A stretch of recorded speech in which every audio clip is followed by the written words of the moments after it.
Salam əziz dostlar, istədim sizin üçün yeni bir video çəkim bu reading ilə bağlı. Çünki son videoda həqiqətən demək olar ki 100% insan tərəfindən bəyənildiyi üçün və gələn kommentarlara əsasən istədim ki yeni bir video çəkim. Readingin 3-cü mətnini götürmüşəm. Burada boşluq doldurma və digər rol desək paraqraf tipli testlər var. Bu testləri necə başlaya bilər bir tələbə? Bu testləri necə edə bilər? Ümumiyyətlə, mən bu testlərlə bağlı onu deyə bilərəm ki, həmişə paraqraf tipli testləri axıra saxlayın.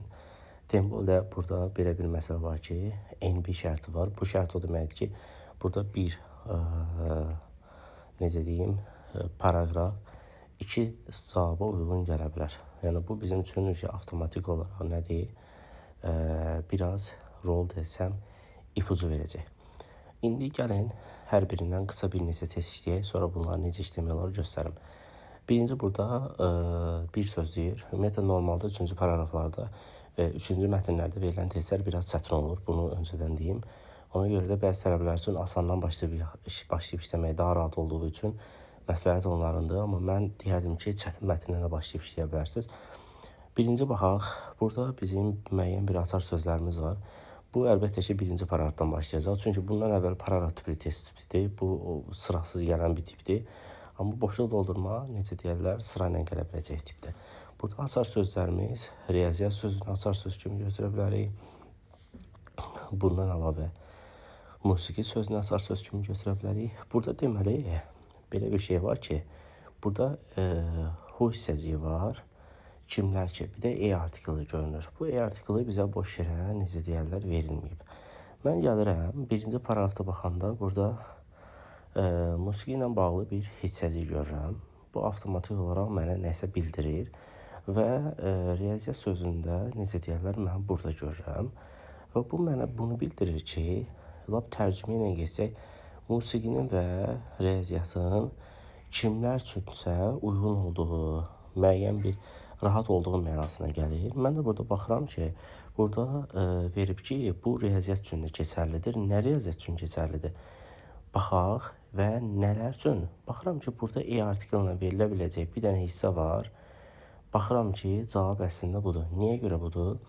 Çünki hər hansı bir aşağı bir level olan bir şəxs və yaxud da nəsə onu rahatçılıqla istifadə edə bilər. Yəni oynaya bilər.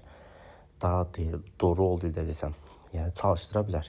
Burada da baxıram ki, uyğunluq sözü və kimlərinsə, kimlər ki bunu eləyə bilər, həmin şəxslər də nədir? Beginnerlardır. Ona görə cavab nə oldu? Beginner sözü oldu.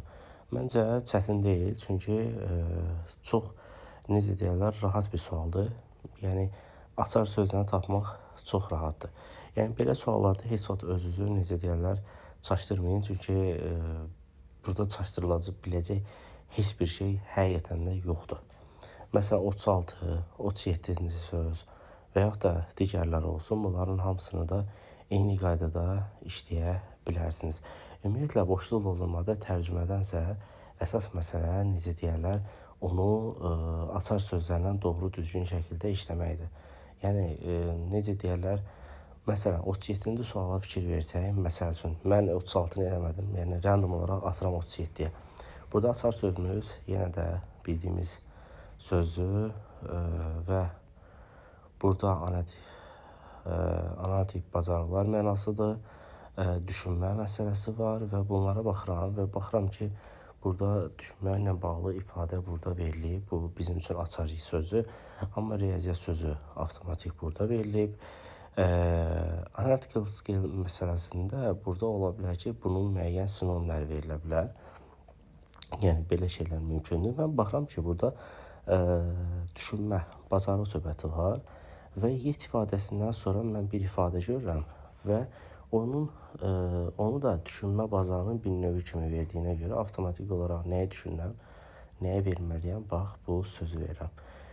Yəni mən heç bir tərcümə etmədən bu testi sizə necə işləmək lazımdır göstərəm. Siz də eyni avtomatik qayda ilə bunları necə deyirlər, istifadə edib işləyə bilərsiniz. Düşünürəm ki, çətin heç yoxdur. Sadəcə ən əsas məsələ doğru düzgün taktikanı sınamaqdır. Məsələn, deyək ki, 38-ci sualda nə verir?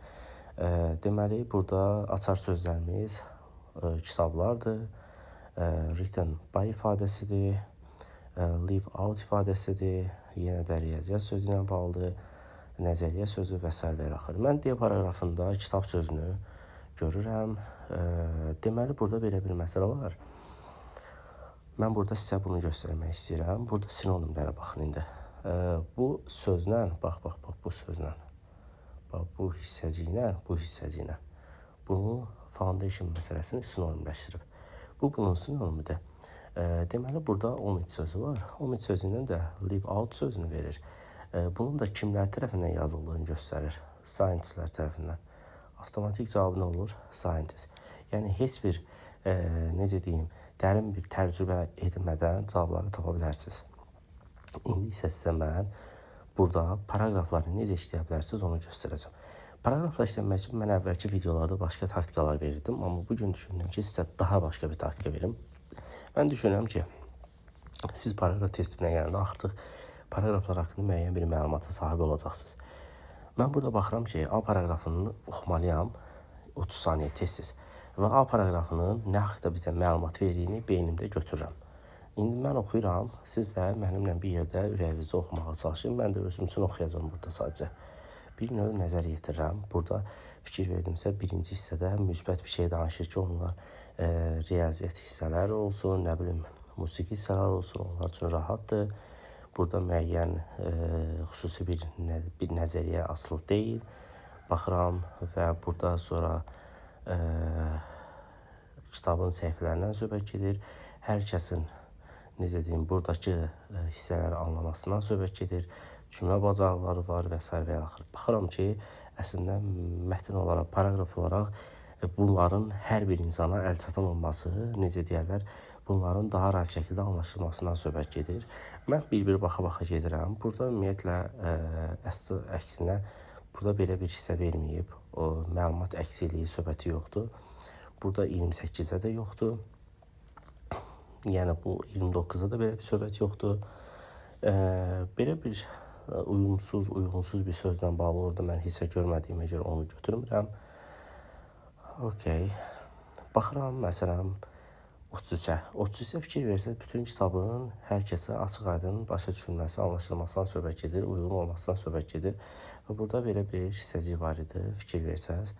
Bu cümləylə əslində bunu sinonimləşdirə bilərik. Bunu hələ ki cavab kimi götürək, amma 34-ü də buna uyğunlaşdırmaq olmur. Avtomatik olaraq paraqrafı oxuyaraq artıq siz testləri işlədikdə paraqraflar haqqında məlumat əldə edirsiniz və bu sizə kömək edir ki, siz avtomatik olaraq paraqrafları 30 saniyə ərzində oxuyandan sonra cavabları rahat şəkildə tapasınız.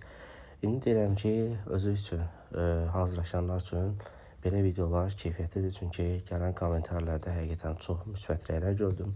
Çox sağ olun, var olun, həmişə də şad olun. Minnət.